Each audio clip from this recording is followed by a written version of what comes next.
ನಮಸ್ಕಾರ ಸ್ನೇಹಿತರೆ, welcome back to my channel. Big boss ಕಡೆಯಿಂದ ಒಂದು ಹೊಸ ಪ್ರೋಮೋ ಬಿಡುಗಡೆ ಆಗಿದೆ. ಏನೀಗ ಅಭಿ ಮತ್ತೆ ಅಶ್ವಿನಿ ಅವರು ಅವರಿಗೆ ಒಂದು ಟಾಸ್ಕ್ ಅನ್ನ ಕೊಟ್ಟಿರ್ತಾರೆ ಬಿಗ್ ಬಾಸ್.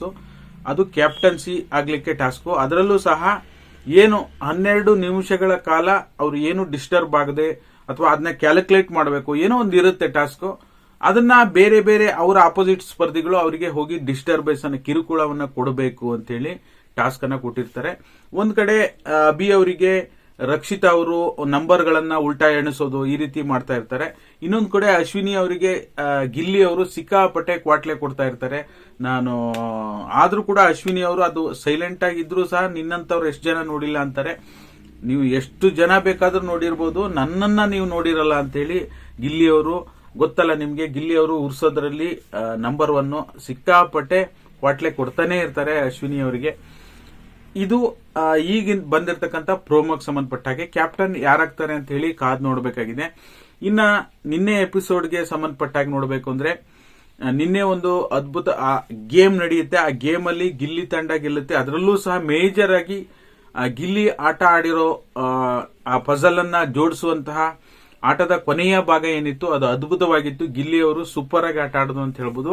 ಅಶ್ವಿನಿ ಅವರು ಎಲ್ಲೋ ಒಂದ್ ಕಡೆ ಅದನ್ನ ಕಂಪ್ಲೀಟ್ ಮಾಡೋದ್ರಲ್ಲಿ ಫೇಲ್ ಆದ್ರು ಅಂತ ಹೇಳ್ಬೋದು. ಯಾಕೆಂದ್ರೆ ಬಾರಿ ಫಾಸ್ಟ್ ಆಗಿ ಮಾಡ್ತಾರೆ ಗಿಲ್ಲಿ ಅವರು ಅದನ್ನ. ಅದರಲ್ಲೂ ಕೂಡ ಅವ್ರು ಇನ್ನೊಂದ್ ಸ್ವಲ್ಪ ತಾಳ್ಮೆಯಿಂದ ಹ್ಯಾಂಡಲ್ ಮಾಡಿದ್ರೆ ಇನ್ನೂ ಫಾಸ್ಟ್ ಆಗಿ ಮಾಡ್ಲಿಕ್ಕೆ ಸಾಧ್ಯ ಆಗ್ತಿತ್ತು.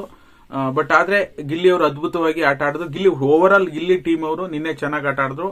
ಬಟ್ ಆದ್ರೆ ಈ 3 ಆಟಗಳಲ್ಲಿ 2 ಆಟನ ಅಶ್ವಿನಿ ಅವರ ಟೀಮು ವಿನ್ ಆಗಿತ್ತು ಅಂತ ಹೇಳ್ಬೋದು. ಬಟ್ ನಿನ್ನೆ ಏನ್ ಜಗಳ ಆಯ್ತು, ಅಶ್ವಿನಿ ಅವರು ಕೋಪಗೊಂಡು, ಅದಕ್ಕೆ ಸಂಬಂಧಪಟ್ಟಾಗ ಹೇಳಬೇಕು ಅಂದ್ರೆ, ಏನೀಗ ಕ್ಯಾಪ್ಟನ್ ಆಗಿರುವಂತ ರಘು ಅವರು ಬೇರೆ ಕೆಲಸ ಎಲ್ಲ ಆಗಿದೆ. ಅಶ್ವಿನಿ ಅವರು ಪೌಡರ್ ರೂಮ್ ಅನ್ನ ಕ್ಲೀನ್ ಮಾಡಬೇಕು, ಎಲ್ಲೋದ್ರು ಅಶ್ವಿನಿ ಅವರು ಅಂತ ಕರಿತಾ ಹೋಗ್ತಾರೆ. ಅಲ್ಲಿ ಅವರು ರೆಸ್ಪೆಕ್ಟ್ ಕೊಟ್ಟೆ ಕರೀತಾರೆ. ಓಕೆನಾ, ಅಶ್ವಿನಿ ಮೇಡಮ್ ಬನ್ನಿ ಕ್ಲೀನ್ ಮಾಡೋದಿದೆ ಅಂತ ಹೇಳಿ. ಇವರು ನನಗೆ ಸ್ವಲ್ಪ ಪೈನ್ ಇದೆ, ನನ್ನ ಬ್ಯಾಕ್ ಪೈನ್ ಇದೆ, ನಾನು ಬರ್ತೀನಿ ಅಂತ ಹೇಳ್ತಾರೆ. ಅಲ್ಲಿಂದ ಶುರು ಆಗುತ್ತೆ. ಅಲ್ಲಿಂದ ನಿಮ್ಗೆ ಏನ್ 10 ನಿಮಿಷದಲ್ಲಿ 10 ನಿಮಿಷ ಬರ್ತೀನಿ ಅಂತಾರೆ, 10 ನಿಮಿಷದಲ್ಲಿ ಹೋಗ್ಬಿಡುತ್ತಾ ಬ್ಯಾಕ್ ಪೈನ್ ಅಂತಾರೆ. ಅಲ್ಲಿಂದ ಸ್ವಲ್ಪ ಅವ್ರದ್ದು, ನನ್ನ ಪ್ರಕಾರ ಹೇಳೋದು ಅಂದ್ರೆ, ಗಿಲ್ಲಿ ಅವ್ರ ಜೊತೆಗೆ ಆಗಿರ್ಬೋದು, ಅಶ್ವಿನಿ ಅವರು ಏನು ಜಗಳ ಆಗ್ತಾ ಇದೆ ಗಿಲ್ಲಿ ಅವ್ರ ಜೊತೆಗೆ ಆಗಿರ್ಬೋದು, ರಘು ಅವ್ರ ಜೊತೆಗೆ ಆಗಿರ್ಬೋದು, ರಕ್ಷಿತಾ ಅವ್ರ ಜೊತೆಗೆ ಆಗಿರ್ಬೋದು, ರಘು ಅವ್ರದ್ದು ತಪ್ಪಿಲ್ಲ, ಗಿಲ್ಲಿ ಅವ್ರದ್ದು ತಪ್ಪಿಲ್ಲ ಅಂತ ನಾನು ಹೇಳ್ತಾ ಇಲ್ಲ. ಎಲ್ರದ್ದು ತಪ್ಪಿದೆ. ಓಕೆನಾ, ಏನು ಅವಾಚ್ಯ ಶಬ್ದಗಳನ್ನ ನೀನು ತಾನು ಏಕವಚನ ಬಳಕೆ ಮಾಡೋದು ಎಲ್ರದ್ದು ತಪ್ಪೆ. ಬಟ್ ಆದ್ರೆ ಇದರಲ್ಲಿ ಅಶ್ವಿನಿ ಅವರು ಸಹ ತಪ್ಪು ಮಾಡಿದ್ದಾರೆ ಅನ್ನೋದು ಬಹಳ ಮುಖ್ಯ. ಯಾಕೆಂದ್ರೆ ಅವರು ಕೂಡ ಎಪಿಸೋಡ್ ಅಲ್ಲಿ ಗಿಲ್ಲಿ ಅವರಿಗೆ ಸುಮ್ನೆ ಹಿಂಗೆ ಏನೋ ಗಿಲ್ಲಿ ತಮಾಷೆ ಮಾಡುವಾಗ ಹೋಗಲ್ಲೋ ಅಂದ್ಬಿಡ್ತಾರೆ ಅಶ್ವಿನಿ ಅವರು. ನಾವು ಬೇರೆಯವರಿಂದ ಎಕ್ಸ್ಪೆಕ್ಟ್ ಮಾಡೋದಕ್ಕಿಂತ ಮೊದಲು ನಾವು ರೆಸ್ಪೆಕ್ಟ್ ಅನ್ನ ಕೊಟ್ರೆ ಚೆನ್ನಾಗಿರುತ್ತೆ ಅನ್ನೋದು ನನ್ನ ಅಭಿಪ್ರಾಯ.